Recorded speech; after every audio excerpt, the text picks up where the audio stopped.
ఈ ఉదయకాలమందు మనమందరం కూడా దేవుని పాద సన్నిధికి రావటానికి దేవుడు మనకిచ్చిన మంచి అవకాశం బట్టి నేను దేవునికి ఎంతగానో కృతజ్ఞతాస్తుతులు చెల్లిస్తున్నాను. రండి, ఈ రోజు వాక్య ధ్యానం కొరకు 19వ కీర్తన 8వ వచనాన్ని చదువుకున్నాం. యెహోవా ఉపదేశములు నిర్దోషమైనవి, అవి హృదయమును సంతోషపరచును. యెహోవా ఏర్పరచిన ధర్మం నిర్మలమైనది, అది కన్నులకు వెలుగునిచ్చును. ఈ రోజు మనము చదివిన వచనంలో నుండి మనం ధ్యానించుకునే అంశం ఏంటంటే, దేవుని వాక్యాన్ని విని ఆ వాక్యమును అర్థం చేసుకునే వారి కనులకు వెలుగిచ్చును అనే అంశమును మనం నేర్చుకుందాం. ఈ కీర్తన దావీదు రాశాడని మనందరికీ తెలుసు. ఈ దావీదు ఎటువంటి వ్యక్తి అంటే, అతడు ఇశ్రాయేలు ప్రజలను పరిపాలించే సమయంలో ఇశ్రాయేలు చరిత్రలో అత్యంత పేరుగాంచినటువంటి వ్యక్తిగా ఉండేది. మనము దావీదు జీవితాన్ని పరిశీలించి చూసినట్లయితే అతడు ఒక సాధారణమైన గొర్రెల కాపరిగా ఉండేది. అతడు యుద్ధ వ్యూహాలలో శిక్షణ పొందుకొని వాడిగా ఉన్నాడు, మరియు దేశాన్ని ఎలా నడిపించాలో కూడా అట్టి అనుభవం కూడా అతనికి లేకుండా ఉండేది. ఈ ఘటనను మనం కాస్త చూసినట్లయితే, గొలియాతును ఎదుర్కోవడానికి రాజైన సౌలు దావీదుకు తన ఆయుధాలను ఇచ్చాడు. కానీ దావీదు వాటిని ధరించి ఎలా పోరాడాలో తెలియక వాటిని తిరిగి ఇచ్చేశాడు. ఎందుకంటే ఆ ఆయుధాలు ధరించి పోరాడే ఆ అనుభవం అతనికి లేదు. కాబట్టి అతడు సాధారణముగా ఒక పల్లెటూరి జీవితాన్ని గడిపేవాడని, అతడు గ్రామంలోని ఒక గొర్రెల కాపరిగా ఉండేవాడనే విషయం మనందరం అర్థం చేసుకోవచ్చు. అయితే చిన్న వయసు నుండే అతడు దేవుని హృదయపూర్వకంగా ప్రేమించేవాడు. చిన్న వయసు నుండే అతడు దేవునిపై విశ్వాసం కలిగి ఉండేవాడు. అంతేకాక దేవుని ఆజ్ఞలను కూడా అతడు హృదయపూర్వకంగా ప్రేమించేవాడు. అంతేకాకుండా రాజైన సౌలుతో దావీదు అతని విశ్వాసం గురించిన కొన్ని అనుభవాలను కూడా చెప్పాడు. అతడు విశ్వాసంతోనే గొలియాతును ఎదుర్కొన్నాడు. మరి ఇప్పుడు అతడు రాజుగా అయ్యాడు. ఇక అతనికి దేనిని గురించి చింతించాల్సిన అవసరం లేదు. ఎందుకంటే ఇప్పటి వరకు నన్ను నడిపించిన దేవుడు ఇక ముందు కూడా నా ప్రతి అడుగులో ముందుకే నడిపిస్తాడని అతడు గ్రహించుకోగలిగాడు. ఇక్కడ మనము దావీదు మరియు మొదటి మానవుడైన ఆదాము యొక్క విశ్వాసములో ఉన్న తేడాను చూడవచ్చు. మొదటి మానవుడైన ఆదాము తన జ్ఞానంపై, తన స్వబుద్ధిపై ఆధారపడ్డాడు. అలాగే నేను నా తెలివితేటలపై, నా స్వబుద్ధిపై ఆధారపడి ఉన్నట్లయితే నేను అనేక పనులు చేయగలనని భావించాడు. కానీ అతడు ఆలోచించిన దానికి భిన్నంగా జరిగింది. అయితే ఈ మొదటి మానవుడు తన కుటుంబాన్ని కూడా సరిగ్గా నిర్వహించలేకపోయాడు, లేదా సంరక్షించుకోలేకపోయాడు. అంతేకాకుండా అతని స్వబుద్ధిపై ఆధారపడటం అనే ఆ స్వభావం లేదా ఆధారపడటం వల్ల అతడు ఎంతో గొప్ప వినాశనాన్ని చూడాల్సి వచ్చింది. కానీ మనం దావీదును చూసినట్లయితే దీనికి భిన్నంగా ప్రతి అడుగులో అతడు దేవునిపైనే ఆధారపడి ఉన్నాడు, దేవుని ఆజ్ఞలపై ఆధారపడి ఉన్నాడు. ఇంకా ఇతరులకు మరియు దేశానికి అతడు ఆశీర్వాదమునకు కారణమయ్యాడు. అయితే అతడు కూడా కొన్నిసార్లు తన స్వబుద్ధిపై ఆధారపడినప్పుడు అతడు తన కుటుంబం విషయంలోను, అతని దేశం విషయంలోను పెద్ద సమస్యలలో చిక్కుకున్నాడు. దేవుని ఈ వాక్యం మనందరికీ కూడా ఒక హెచ్చరికగా ఉన్నది. మనం దేవుని ఆజ్ఞలపై ఆధారపడినట్లయితే మన కనులు ప్రకాశవంతమై ఉంటాయి. ఈ పాపపు లోకంలో మనం విజయవంతమైన జీవితాన్ని జీవించగలుగుతాం.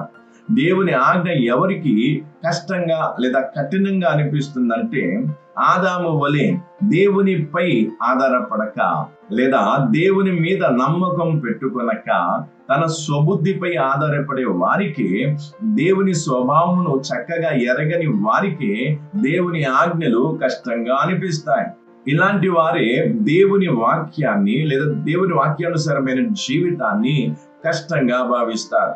అయితే ఒకవేళ మనం దేవుని ప్రేమించి ఆయనపై ఆధారపడితే లేదా ఆయన నమ్ముకుంటే, అప్పుడు దేవుని ఆజ్ఞలు మనకు ఎప్పటికీ కూడా భారముగా ఉండవు, భారంగా అనిపించవు. దేవుని వాక్యం మనకు ప్రతి దినం మన కళ్ళకు వెలుగునిస్తుంది మరియు దేవుని స్వభావమును మనం అర్థం చేసుకోవడంలో సహాయపడుతుంది. అలాగే నిత్యత్వమునకు మనల్ని భాగస్వాములుగా చేస్తుంది. దేవుని ఆజ్ఞలు నిర్మలమైనవి ఉన్నవి గనుక ఒకవేళ మనం హృదయపూర్వకంగా వాటిని అనుసరించినట్లయితే మనం పరిశుద్ధమైన జీవితాన్ని జీవించడానికి మనకు సహాయపడుతుంది. ఎవరి కన్నులైతే వెలిగించబడినవో అట్టి వారి కనులు పవిత్రమైన వాటిని ఎంతో స్పష్టంగా గుర్తించగలుగుతాయి. ఆ వెలుగు వారిని పాపపు ఊబిలో పడకుండా కాపాడుతుంది. మనమందరం పాపములోనే పుట్టామని, ఈ పాపపు స్వభావం మనలో ఉండేదనే విషయం మనం గుర్తుంచుకోవాలి. మనం పరిశుద్ధమైన వాటిని చూచున్నట్లు కేవలం దేవుడు మాత్రమే మన కనులకు వెలుగు తీసుకొని రాగలడు, లేదా మన కనులను వెలిగించగలడు. మానవుని యొక్క జ్ఞానం మానవుని కనులకు వెలుగును ఎన్నడూను తీసుకొని రాజాలదు. ఆ జ్ఞానం ఎప్పుడు కూడా తప్పుడు మార్గంలోనికే తీసుకెళ్తుంది. అయితే దేవుని వాక్యం ద్వారా ప్రకాశింపబడిన లేదా వెలిగింపబడిన కనులు ఆ పరలోకపు తండ్రి కనుల వలె ఇతరులను చూడటం ప్రారంభిస్తాయి. రండి, మనల్ని మనం పరీక్షించుకొని చూసుకుందాం. మన దృష్టిలో తేడా అనేది వచ్చిందా? ఆ మార్పు అనేది వచ్చిందా? మనం రక్షింపబడక ముందు మనం ఏ విధమైన దృష్టి కలిగి చూసామో మరి ఇప్పుడు కూడా మనం అలాగే చూస్తున్నామా? దేవుని వాక్యం ద్వారా మన కనులు వెలిగింపబడ్డాయని మనం ధైర్యంగా చెప్పగలమా? మన దృష్టి ఇతరుల వలె ఉన్నదా, లేదా దానికి భిన్నంగా లేదా వేరుగా ఉన్నదా? పరిశీలన చేసుకుందాం.